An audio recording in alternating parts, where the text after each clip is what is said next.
10:10 Bible Study. Jump into the Word with us. What's up, guys? Thanks for tuning in to 10:10 Bible Study.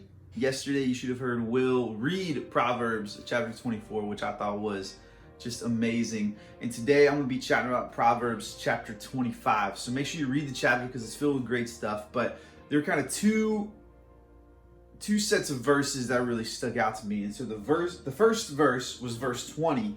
And verse 20 says this: like one who takes away a garment on a cold day, or like vinegar poured on a wound, is one who sings songs to a heavy heart. Basically saying, when your friends are struggling, or whoever it is in your life that's having a hard time, sometimes they don't want us to fix the problem. And that is something that I know I'm guilty of. I am Fix-It Felix Jr. to the max, right? Like, I want to pull out the gold little hammer, if you've ever seen Wreck-It Ralph, and I just want to tap on the thing. I just want to fix it. I want the problem to be done. But that's not always the best solution. Sometimes the best thing to do is to just get into it with them, to get into the mud and the dirt and the mess of it all with them and just be there. They just want somebody there with them, So that was one of the big things that stuck out to me. The other one was in the following two verses 21 and 22. And I love these two verses in the Bible. It says this: if your enemy is hungry, give him food to eat. If he is thirsty, give him water to drink. In doing this, you will heap burning coals on his head, and the Lord will reward you. So loving on your enemies is what this is talking about. Praying for your enemies. And when you do that, it's going to make them more angry and more upset.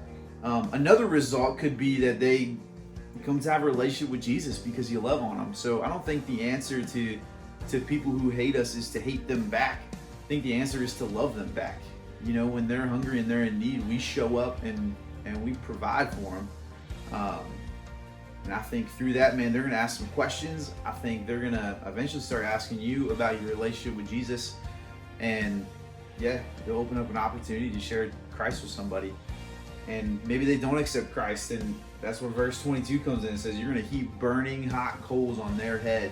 Like, can you imagine someone that's just out to get you, and you can literally dump not literally, but figuratively dump burning hot coals onto their head just because you're loving on them and you're being nice to them and you're providing for them and you're praying for them. I think a lot of times we think if someone disagrees with us that we have to hate them, that they hate us.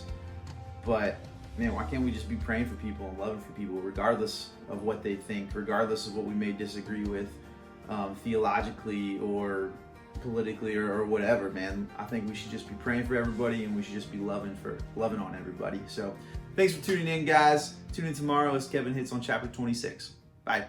10:10 Bible Study. Jump into the Word with us.